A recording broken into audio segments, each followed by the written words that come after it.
Les titres principaux, le forum de Tana, l'Éthiopie pilier de la paix et de la sécurité en Afrique selon le MAO.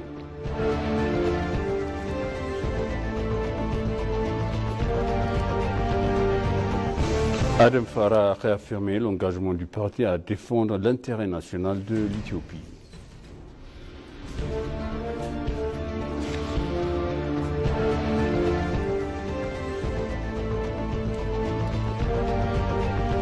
Et là.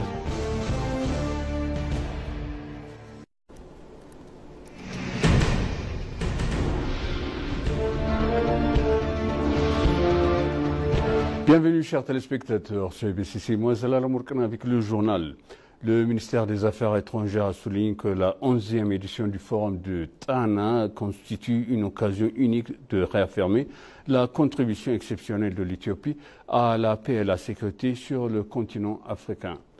L'ambassadeur Nabias Getachew, porte-parole du ministère, a déclaré à l'ENA que le forum demeure une plateforme continentale essentielle favorisant le dialogue, la concertation, l'échange d'idées et de révéler les défis de la paix et de la sécurité en Afrique grâce à des approches collectives et locales.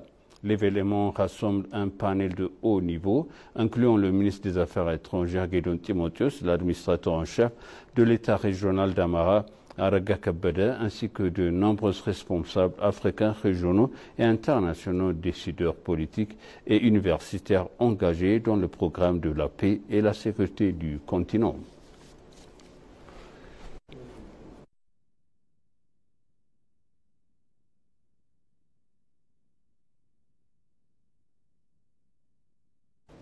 La 81e anniversaire de la Journée des Nations Unies a été célébrée sous le thème « L'Éthiopie et les Nations Unies, passé, présent et futur », mettant la lumière 8 décennies de dévouement à la paix et aux droits humains et à la collaboration internationale. Ce rassemblement à la Commission économique des Nations Unies pour l'Afrique sera et met en lumière la relation durable de l'Éthiopie avec l'ONU qui a débuté le 24 octobre 1945. Aujourd'hui, l'ONU compte 193 pays membres et œuvre à travers 6 organes principaux pour promouvoir la paix et la croissance. Lors de l'événement, le ministère d'État des Affaires étrangères, Brahanu Tsagay, a souligné que l'ONU demeure le seul groupe inclusif et doté d'idées directrices claires. L'Éthiopie démontre son engagement et son soutien indéfectible en faveur de la collaboration et de partenariats mondiaux. Le secrétaire général de l'ONU, Antonio Guterres, a exprimé, l'intermédiaire de son représentant, a partagé ses réflexions sur l'héritage de l'ONU. Nous, peuple des Nations Unies, est plus qu'une simple expression. Cela façonne qui nous sommes. Au cours de la 80 dernières années, l'ONU a ouvré de la relâche des instaurés de la paix, de lutter contre la pauvreté et la faim, promouvoir le droit humain et œuvrer ensemble pour un avenir plus durable.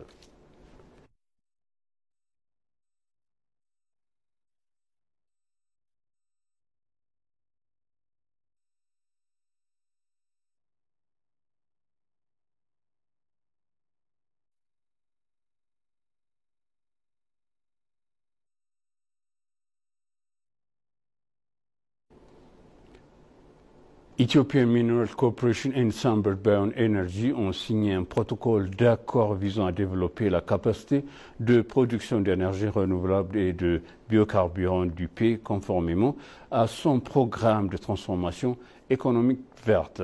Lors de sa cérémonie de la signature, le PDG Ethiopian Mineral Corporation a souligné que ce partenariat a marqué un nouveau chapitre dans la démarche de l'Éthiopie vers la résilience environnementale.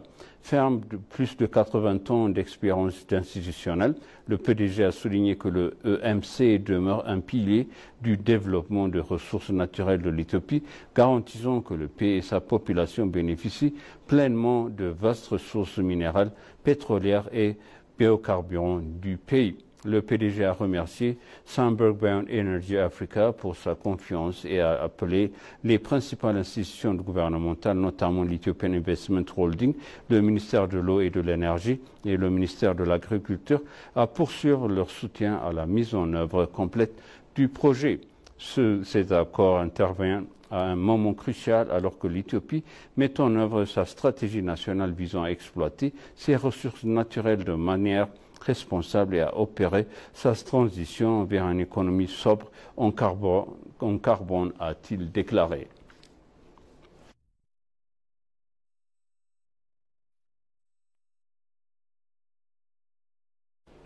Lors de la session ordinaire du comité exécutif du Parti de la Prospérité, son vice-président Adam Farah a réaffirmé l'engagement du parti à défendre l'intérêt national de l'Éthiopie, notamment en ce qui concerne l'accès à la mer et à la consolidation de la souveraineté du pays. S'exprimant devant la presse à l'issue des délibérations, M. Adam a rappelé que la vision du Prospérité Party reste concrète sur la prospérité globale et inclusive de l'Éthiopie, une ambition traduite, selon lui, par des actions concrètes et des résultats tangibles au cours des dernières années. Concernant la gouvernance, le comité exécutif a mis l'accent sur l'amélioration de la prestation de services publics. L'initiative du centre de services Mesob, symbole de cette transformation, progresse rapidement. 16 centres sont déjà opérationnels, affichant un taux de satisfaction de 95% et le parti ambitionne d'environ 100 d'ici juillet 2026. Enfin, Adam Farah a évoqué les efforts entrepris pour renforcer les capacités de cadres et de membres du Parti de la Prospérité, citant un vaste programme d'évaluation et de formation.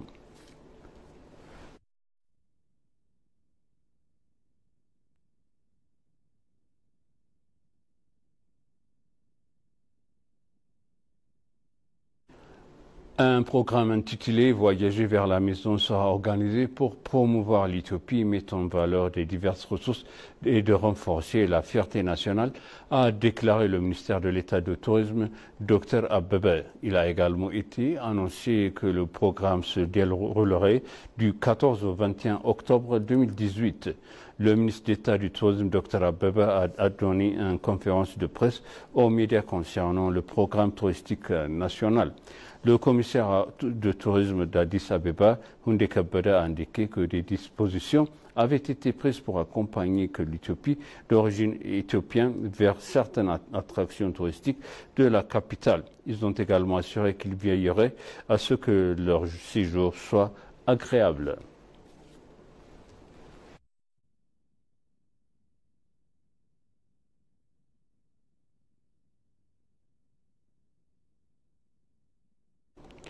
La Chambre des représentants du peuple a réaffirmé que le grand barrage de la Renaissance hydroélectrique éthiopienne constitue une illustration concrète de la politique étrangère de l'Éthiopie, fondée de la coopération, les avantages mutuels et la croissance régionale partagée.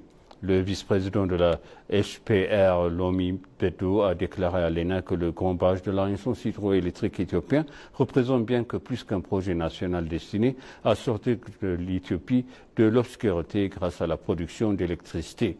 Dans son côté, Fatih Madi, vice-président de la Commission permanente des relations étrangères et des affaires de paix, a souligné que le grand projet national, tel que le grand barrage de la Renaissance hydroélectrique, génère des retombées positives qui s'étendent au-delà des frontières de l'Éthiopie. Pour sa part, Awaka Amzaye, vice-président de la Commission permanente de l'eau et de l'irrigation de la zone de plaine et du développement environnemental, a appelé que la construction du grand barrage de la Renaissance hydroélectrique par l'Éthiopie repose sur les principes d'une utilisation équitable et raisonnable des ressources naturelles sans causer de préjudice aux autres nations.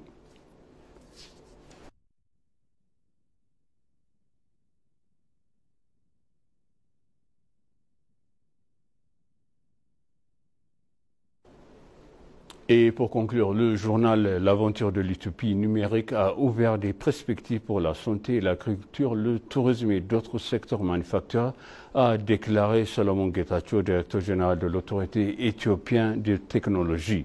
Dans une interview accordée à la radio Addis 97,1, le directeur général a indiqué qu'un large éventail de travail et de projets sont menés pour réaliser l'Éthiopie numérique en mettant l'accent sur l'autonomisation des jeunes. Jonas Saïdou, directeur exécutif du développement et de la gestion des infrastructures du TIC au ministère de l'Innovation et de la Technologie, a déclaré les efforts déployés pour réaliser l'Éthiopie numérique ont permis d'atteindre un nombre élevé d'utilisations Internet, de simplifier la vie dans le monde numérique et de promouvoir la culture des paiements numériques. Les utilisateurs qui ont économisé du temps et de l'énergie lors du parcours de l'Éthiopie numérique ont également déclaré que le système joue un rôle majeur dans la construction d'un pays moderne et prospère.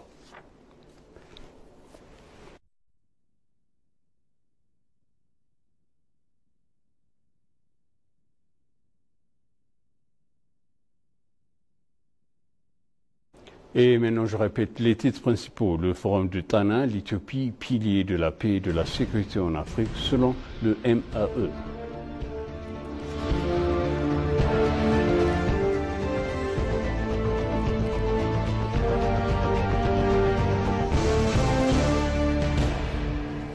Adam Farah a réaffirmé l'engagement du parti à défendre l'intérêt national de l'Éthiopie.